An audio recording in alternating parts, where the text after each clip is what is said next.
आज 17 सितंबर है, दिन बुधवार। आइए जानते हैं बिहार की 30 फटाफट बड़ी खबरों को। और इस न्यूज़ को आप किस जगह से देख रहे हैं, हमें कमेंट बॉक्स में ज़रूर बताएं। पटना में रावण वध की तैयारी जोरों शोरों से हो रही है। इस बार लंका दहन पर 128 सीसीटीवी कैमरे से निगरानी की जाएगी। 61 चप्पे चप्पे जगहों पर नज़र रखी जाएगी। इसके साथ ही 24 घंटे कंट्रोल रूम एक्टिव रहेगा। 13 वॉच टावरों से भीड़ पर निगरानी रखी जाएगी। वॉच टावरों पर पुलिस और सिविल डिफेंस के कर्मी प्रतिनियुक्त रहेंगे। गांधी मैदान में तैयारियों का जायजा डीएम और एसएसपी ने लिया। बिहार विधानसभा चुनाव से पहले संवेदनशील और कमज़ोर इलाकों की पहचान शुरू हो गई है। 90,000 से अधिक बूथों पर करीब 9,000 सेक्टर पदाधिकारी तैनात होंगे, जो मतदान प्रक्रिया को शांतिपूर्ण और निष्पक्ष बनाने के साथ कम मतदान वाले क्षेत्रों में वोटिंग प्रतिशत बढ़ाने की रणनीति तैयार करेंगे। प्रधानमंत्री मोदी ने पीरपैंती में 2400 मेगावाट के थर्मल पावर प्लांट और गंगा पर बनने वाले 26 किलोमीटर लंबे रेल पुल का शिलान्यास किया। भागलपुर में 413 करोड़ से सीवरेज ट्रीटमेंट प्लांट का उद्घाटन हुआ। इस योजना से जिले के विकास को गति मिलेगी और गंगा नदी को स्वच्छ बनाने में मदद मिलेगी। रेल पुल बनने से 3 घंटे का समय बचेगा।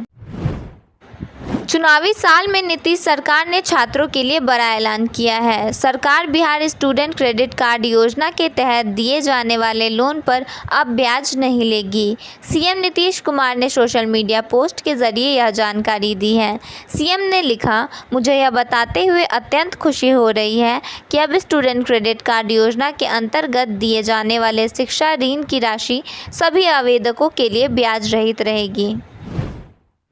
दानापुर और जोगबनी के बीच नई वंदे भारत एक्सप्रेस सेवा शुरू हो गई है। प्रधानमंत्री नरेंद्र मोदी ने ट्रेन का उद्घाटन किया। 17 सितंबर से यह नियमित रूप से चलेगी। किराया और टाइमिंग भी जारी हो चुकी है। इससे यात्रियों को तेज़ और आरामदायक यात्रा मिलेगी। पटना में विज्ञान एवं तकनीकी शिक्षा विभाग ने पॉलिटेक्निक कॉलेजों को आधुनिक बनाने और टॉपर छात्रों को लैपटॉप देने की घोषणा की। अभियंता दिवस पर मेधावी छात्रों को सम्मानित किया गया।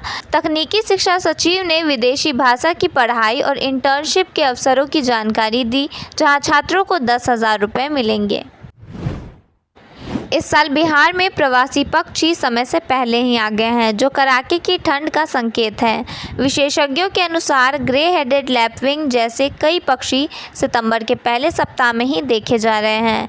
इसके पीछे तापमान में बदलाव और बेहतर आवास संरक्षण जैसे कारण हैं।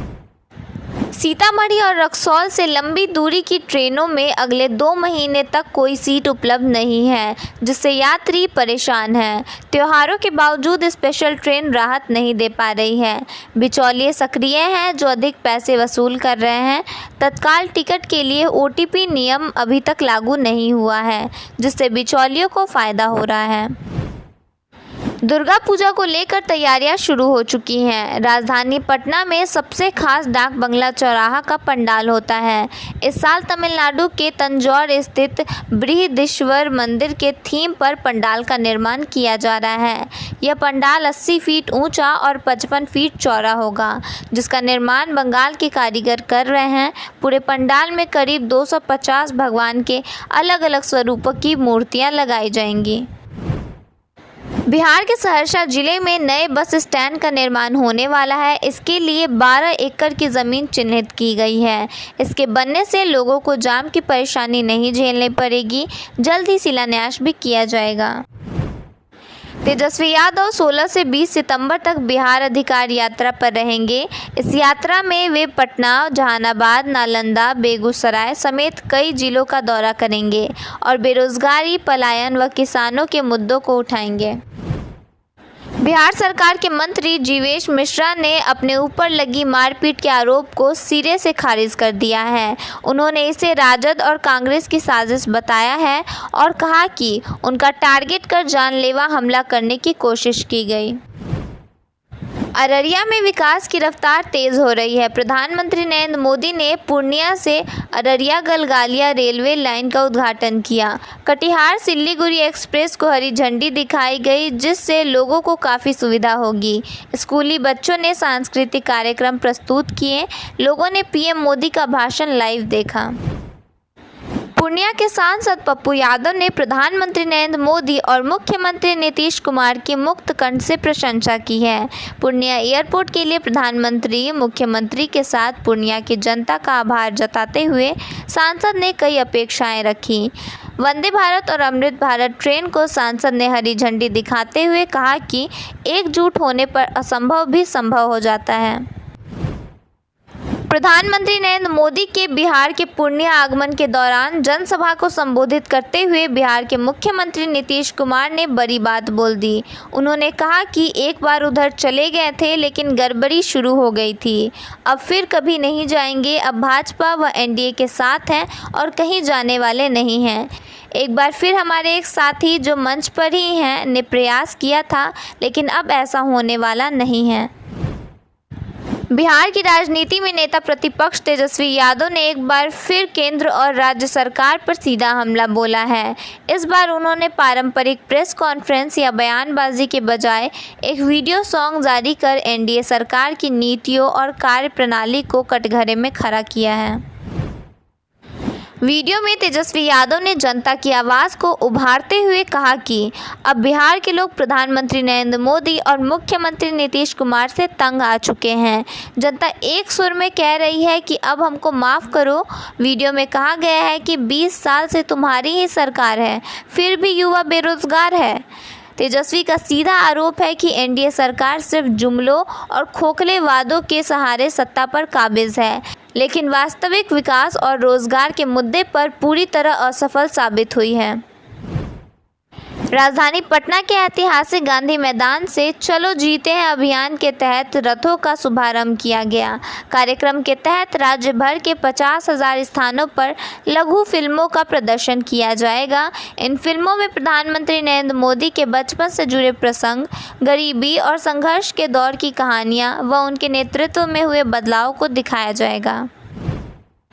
पीएम मोदी के बिहार दौरे को लेकर कांग्रेस ने निशाना साधा है। कांग्रेस नेता पवन खेरा ने सोमवार यानी 15 सितंबर को दिल्ली में प्रेस कॉन्फ्रेंस कर कहा कि बिहार में वोट चोरी का बंदोबस्त तो बैठाया जा रहा है, लेकिन अगर वोट चोरी से काम न चला तो जाते जाते गौतम अडानी को सारी चीजें सौंप रहे हैं। पवन खेरा ने दावा करते हुए कहा कि बिहार में भागलपुर के पीरपैंती में 10 लाख पेड़, 1050 एकड़ जमीन राष्ट्र सेठ गौतम अडानी को पावर प्लांट लगाने के लिए 1 रुपये हर साल पर 33 साल के लिए दे दी गई है। जब आज प्रधानमंत्री नरेंद्र मोदी बिहार जा रहे हैं तो वहां के ग्रामीणों को नज़रबंद कर दिया गया ताकि वह धरना न दे सके। पवन खेरा ने आगे कहा कि यह जमीन और आम, लीची, सागवान के पेड़ मात्र 1 रुपये प्रति वर्ष के दर से 33 साल के लिए अडानी समूह को सौंप दिए गए हैं।